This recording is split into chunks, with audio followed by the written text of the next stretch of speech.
Middle east की खबरों में आपका स्वागत है। मैं हूं खुर्रम शहजाद और आज 3 अहम अपडेट जो है मिडिल ईस्ट से निकल कर सामने आए हैं। किस लिए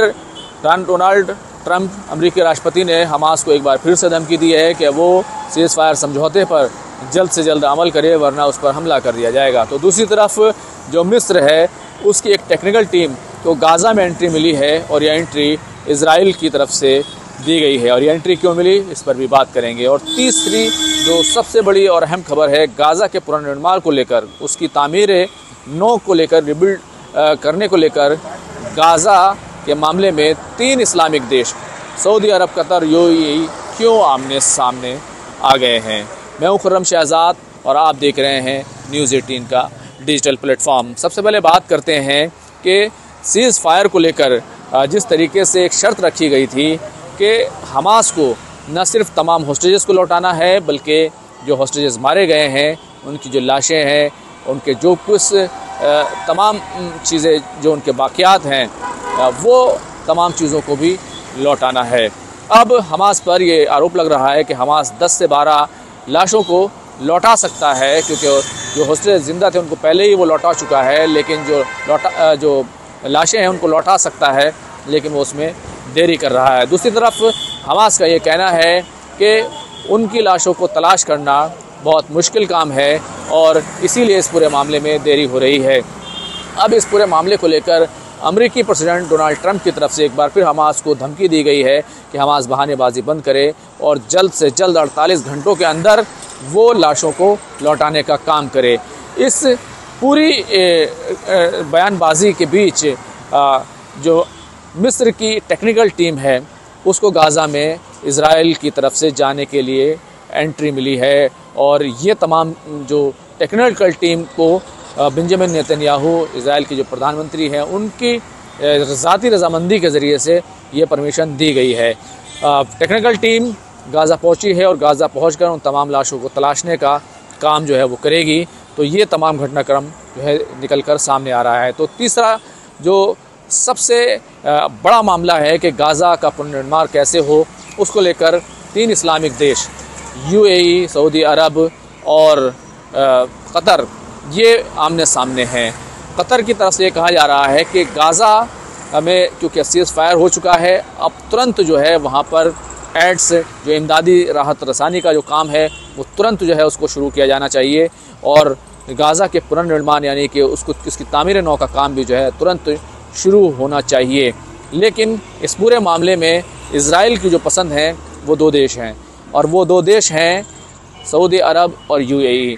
इजराइल चाहता है कि ये दोनों मुख्य भूमिका निभाएं। ये जो बुनियादी किरदार जो होना चाहिए गाज़ा के पुनर्निर्माण को लेकर वो सऊदी अरब और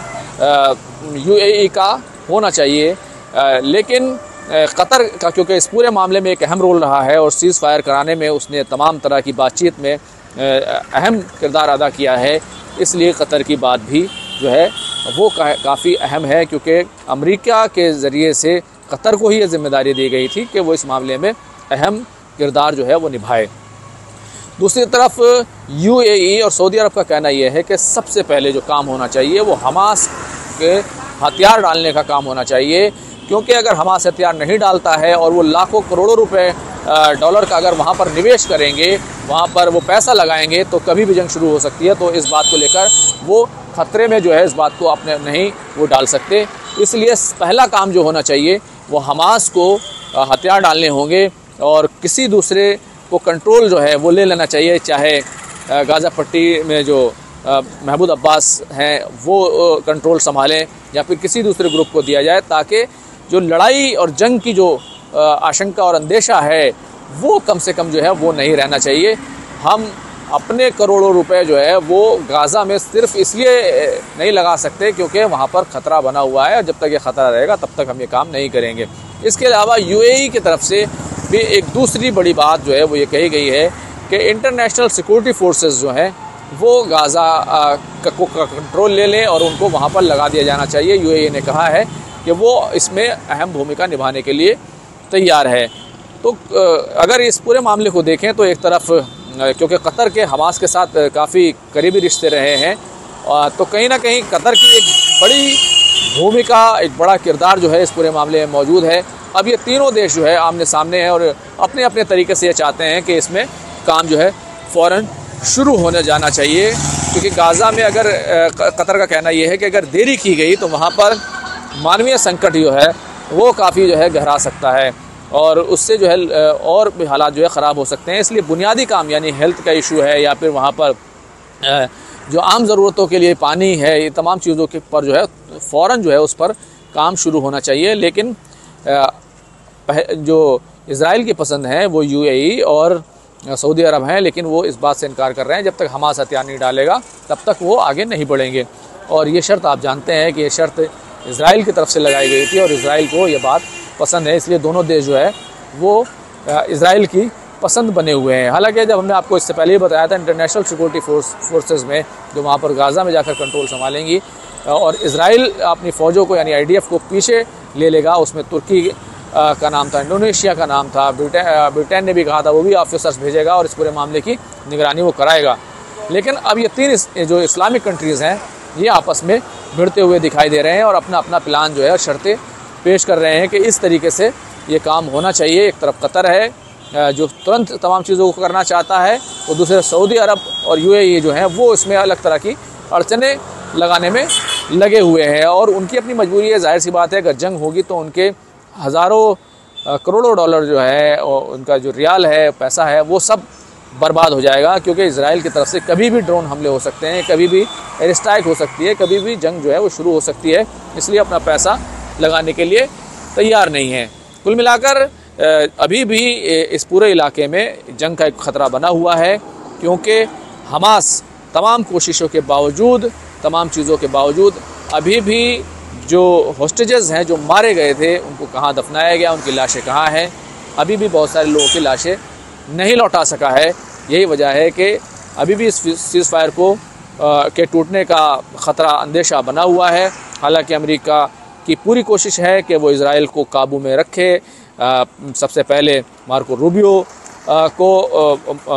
भेजा गया था, उसके बाद जेरेड कुशनर वो इज़राइल में डेरा डाले हुए थे, फिर जेड वेंस जो अमेरिकी वाइस प्रेसिडेंट हैं वो इज़राइल के दौरे पर गए थे और इसी तरीके से स्टीव विटकॉफ वो भी लगातार इज़राइल के दौरे पर और इस पूरे इलाके में बने हुए हैं। तो कुल मिलाकर अमेरिका इस सीज़ फायर को हर मुमकिन तरीके से लागू कराने की कोशिश में लगा हुआ है, लेकिन कौन सी चीज़ कैसे हो, किन शर्तें पे हो, कब काम शुरू हो, कैसे तमाम चीज़ें हों, इन तमाम चीज़ों को लेकर कहीं ना कहीं दिक्कतें वो आ रही हैं। और यही वजह है कि अभी भी इस पूरे इलाके में, इस पूरे खित्ते में